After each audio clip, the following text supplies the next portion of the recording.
Welcome! Today we're exploring 3 reversible stitches that only use knit stitches or knit-like stitches when worked flat. A knit-like stitch is where the working yarn is always held at the back of the work. And don't worry, garter stitch isn't even one of them. I already have 2 videos featuring garter stitch. I'll go over each stitch pattern one at a time. I'm using the same cast on, selvage, and cast off for all 3 stitches. I've also included some yarn and project ideas for each stitch pattern. And if you're new to knitting, check out my Learn to Knit, the ABCs in Cotton series for the basics. They're linked in the description below. Awesome Reversible Knitting aims to create knitting projects with fabric that looks great on both sides, lies wonderfully flat, and has interesting structure and texture. So let's knit. For all 3 stitch patterns, you can use a basic long tail cast on. A multiple of 6 stitches works for all of them. I'm casting on 3 multiples, so 18 stitches for the first one. I'm adding 2 more stitches for the selvages, so 20 stitches in total. For the beginning selvage, I've slipped the first stitch purlwise with yarn in front, and I'm knitting the last stitch for the ending selvage for all rows. The blue stitch pattern is the easiest to work. It's a 1-row repeat using a multiple of 3 stitches. I've started the swatch with 1 setup row by knitting across. This also makes the cast on look more reversible. In all rows, for each group of 3 stitches, knit the first stitch, knit the second stitch on the needle, then knit the first stitch on the needle before you slide the 2 overlapping stitches off the holding needle. Again, knit the first stitch normally, knit the last stitch of the 3, and knit the middle stitch of the 3. It makes a lovely lacy fabric with slanted overlapping stitches. And it's easy to read your knitting. Just look for the 3 stitches bunched together. If you drop stitches, it's a bit tricky to fix as there's no plain knit row to reset from. Make sure to maintain the overlapped stitches and don't reorder the stitches on the row below. At the very least, don't leave drop stitches unworked. I'm making a nice wide scarf in royal blue for my friend A. Because of the lace, it looks best with thinner yarn and thicker needles. And I'll go over the cast off at the end. The yellow stitch pattern is quite different. It's a 3-row 2-stitch repeat. You can cast on any multiple of 2 stitches. I've used 18 plus 2, like the blue swatch, and I've knit across for the setup row. Row 1 is knit across. Row 2 is the same, knit across. So far, this is garter stitch, but don't worry. For row 3, find the purl bump 3 rows below and come up under it. Now knit the stitch on the needle and then slip the pulled up purl bump over it. And now knit 1 stitch. It's as easy as that. With the working needle tip pointed up, catch the second purl bump down and knit a stitch. Slip the purl bump over so it's behind the new stitch. And make sure to knit the next stitch. Again, catch the second purl bump down and knit a stitch. Slip the purl bump over and knit the next stitch. After knitting the first 2 rows straight, the next row 3 is on the other side of the fabric than the first one. This is what makes odd row repeats naturally reversible. You can read your knitting by noticing the plain purl bump that you will pull up versus the thicker double purl bump, which is the pulled up purl bump on the other side. The resulting fabric is thick with wonderful 3D pockets.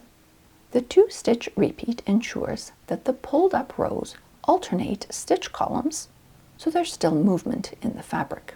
My mother thought it looks a bit like the arched windows seen here when my sister and niece visited St. Michael's in Munich, Germany.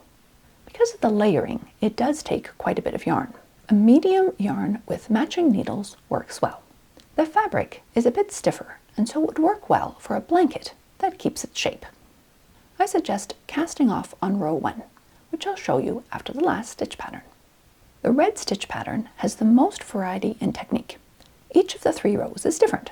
That said, it's a 1 stitch repeat, so each stitch in a row is worked exactly the same. You can use any number of stitches and the overall stitch pattern becomes more defined as the fabric grows. I've cast on 12 plus 2 stitches this time, and again I've knit 1 setup row. The first row is an increase row. After slipping the selvedge, work between the next 2 stitches. Pull the yarn through to create a stitch, and then knit a stitch. Do this for each stitch, including the last stitch before the selvedge. You'll have twice as many loops on the needle as before, not including the selvedges. The second row is a straight knit row. Again, twice as many stitches as the cast on and not including the selvedges. The third row is the decrease row. After slipping the selvage, knit 2 together for each pair of loops. Now we're halving the number of loops. Because it's a 3-row repeat, the next set of rows starts on the other side of the fabric. The first row is an increase row. Work between the 2 stitches, pull the yarn through to create a stitch, and then knit a stitch. The second row adds substance to the fabric because each doubled stitch is worked individually. So for the second row, knit each loop. The third row combines the stitch pairs again. The knit 2 together is a simple decrease. You can also work this row as an SSK, which also makes a nice result. But I thought that was stretching the definition of just knits a bit too far. For this stitch, the second repeat looks a bit different because it starts on the other side of the fabric, so it creates a subtle horizontal pattern. The overall pattern is interesting and big enough that it would look great on a larger shawl. Because of the compression of the stitches, I'm not sure that the twisted rope look of the fabric would show up with very fine or fluffy yarn. Firmer, medium, or even bulky weight yarn would work very well. Now to my suggested cast-off. I tried out several cast-off options. The one I like best for all 3 variations is a twisted knit 2 together. To prepare the selvage stitch, slip it off the needle and bring the yarn to the back and slip the stitch back. Now, from the working side, knit 2 together through the back loop. Put the stitch back and from the same side, knit it with the next stitch. So knit 2 together through the back loop. Continue this way to work off each stitch. For the last 2 stitches, work them as one. That is, knit 3 together through the back loop. Especially for the blue stitch pattern, make sure not to work this cast off too tightly or it will pull in.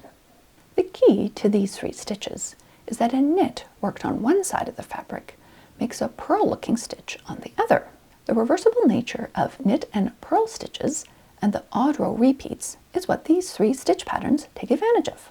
I'd love to know in the comments if you have other just knit stitches in your collection and what projects you've made with them. The next video is an interesting vertical braided rib which combines cross stitches with slip stitches. It's a great example of reversible vertical stitch pattern design. I hope it won't take me quite as long to finish that video as this one. So pick up your knitting and create something awesome. I'll do my best to respond to comments and I'd love to hear about your favorite reversible stitch pattern. Also feel free to like and share this video and subscribe to the channel for more awesome reversible knitting. For those of you still here, the last few years I've been working hard to find simple ways to feel better, what I call my daily well-being practices. This is not medical advice. I'm just sharing what works for me. Today's well-being practice is about how widespread our sources of inspiration can be. Especially fiber arts projects can come from a huge range of ideas. Sometimes we see a picture or a pattern that we're excited about, or we find a beautiful ball of yarn that we can visualize turning into a work of art. I've bought special needles that I had to use right away that inspired a project. Many of the stitch patterns on this channel came from a technique or compound stitch that I wanted to explore. My favorite, though, is to create a unique piece for someone I care for, exactly to their specifications. I hope that awesome reversible knitting inspires you to explore freely and try out new ideas. Have an awesome day.